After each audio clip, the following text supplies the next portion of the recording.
किसी ने बड़े कमाल की बात कही है कि पानी में गिरने से इंसान की मृत्यु नहीं होती। इंसान की मृत्यु तब होती है जब उसे तैरना नहीं आता। परिस्थितियां कभी भी समस्या नहीं बनती। समस्या तब बनती हैं जब उनसे निपटना नहीं आता। नमस्ते दोस्तों, मेरा नाम है आरजे कार्तिक और आपके लिए एक छोटी सी कहानी। यह कहानी एक दिव्यांग राजा की, जिसके राज्य में कहीं कोई समस्या नहीं थी। सब लोग खुश थे, ऊपर वाले को धन्यवाद करते थे कि इतने अच्छे राजा साहब आपने हमारी जिंदगी में भेजे। वो राजा दिव्यांग था, उसकी एक आंख नहीं थी, एक पैर नहीं था, लेकिन राजा को इस बात का कोई मलाल नहीं था। एक दिन राजा अपने महल की गैलरी में घूम रहा था, उस गलियारे में घूम रहा था और पोर्ट्रेट्स देख रहा था। जो शानदार पेंटिंग्स लगी थी उनको देख रहा था। वो जो शानदार पेंटिंग्स थी वो उसके पूर्वजों की थी, उसके पिताजी की, उनके पिताजी की, उनके पिताजी की। और राजा घूमते घूमते उन पेंटिंग्स को देखते देखते, निहारते हुए सोच रहा था कि कितने शूरवीर खानदान में मुझे जन्म लेने का मौका मिला। ऊपर वाले का धन्यवाद है, मेरे पिताजी इतने शूरवीर थे, उनके पिताजी इतने शूरवीर थे। वो देखता चला जा रहा था और जब आखिरी पेंटिंग को देखा और उसके बाद में खाली जगह को देखा तो चिंता में पड़ गया। उसे मालूम था कि अब यहां पर जो पेंटिंग लगेगी वो उसकी लगेगी। इस बात की चिंता नहीं थी कि वो मरने वाला है या मर जाएगा, मरना तो सबको है। चिंता इस बात की थी कि वहां जो पेंटिंग लगेगी वो कैसी लगेगी।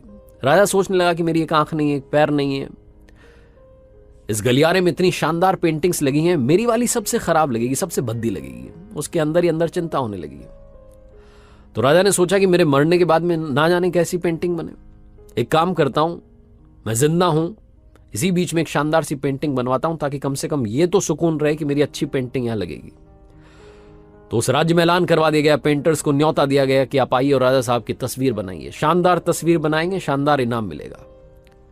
पेंटर्स आए, उन्हें मालूम था कि शानदार बनेगी तो शानदार इनाम मिलेगा, लेकिन शानदार बनेगी कैसे? राजा की एक आंख नहीं है, एक पैर नहीं है, ऐसे राजा की क्या तस्वीर बनेगी? और पेंटर सोच रहे थे कि इनाम की बात छोड़िए, अगर खराब बन गई, राजा गुस्सा हो गया तो सजा मिलेगी। इसलिए बड़े बड़े चित्रकार भी आगे नहीं आए, हानि भरी। तभी एक लड़का था, उसने बोला कि राजा साहब, मैं आपकी पेंटिंग बनाना चाहता हूं, मुझे 24 घंटे का वक्त दीजिए। बड़े बड़े पेंटर आश्चर्य में पड़ गए कि लड़का क्या चाहता है, मतलब फांसी पर लटकना चाहता है, राजा को गुस्सा दिलाना चाहता है, क्या पेंटिंग बनाएगा? राजा को भरोसा था, उसने बोला कि ठीक है, आप बना करके लाइए।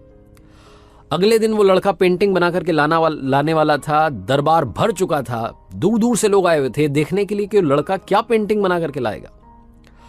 और लड़का जब वो पेंटिंग बना करके लाया राजा की, तो हर कोई ताली बजाने लगा, सीटी बजाने लगा। राजा ने जब वो पेंटिंग देखी तो खुश हो गया। राजा ने सोचा कि वाह, मतलब इससे अच्छी पेंटिंग तो उस गलियारे में नहीं है, ये अब तक की सर्वश्रेष्ठ है। राजा ने उस लड़के को बड़ा इनाम दिया। आप सोच रहे होंगे लड़के ने उस राजा की जिसकी एक आंख नहीं थी, एक पैर नहीं था, उसकी क्या पेंटिंग बनाई होगी? उस लड़के ने राजा को एक घोड़े पर सवार दिखाया।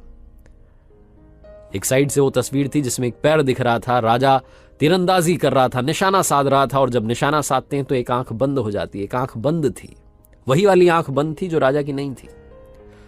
तो इस तरीके से लड़के ने एक आंख बंद कर दी, एक ही पैर दिखाया, राजा को घुड़सवार दिखाया, निशानेबाज दिखाया, और इतनी कमाल की पेंटिंग बनी कि वो अब तक की सर्वश्रेष्ठ थी। उस लड़के के सामने भी चुनौती थी, संकट था, लेकिन उसने सकारात्मकता का साथ नहीं छोड़ा, पॉजिटिविटी का साथ नहीं छोड़ा। जिंदगी में चाहे जो संकट आ जाए, एक वैक्सीन की डोज हमेशा लगा करके चलिएगा। इसे पॉजिटिविटी की वैक्सीन कहते हैं और इसकी डोज रोजाना लगानी जरूरी है। जिंदगी में चाहे जिस मुकाम पर आप हों, जिस संकट में आप फंस जाएं, जिस भी स्थिति में आप हों, अगर आपने पॉजिटिविटी की वैक्सीन लगा रखी है तो यकीन मानिए आप उस संकट से बाहर निकल आएंगे। बस आपसे इतना सा कहना चाहता हूं कि जिंदगी में उम्मीद का साथ मत छोड़िएगा, क्योंकि जिसने उम्मीद का साथ छोड़ दिया, जिंदगी उसका साथ छोड़ देती है।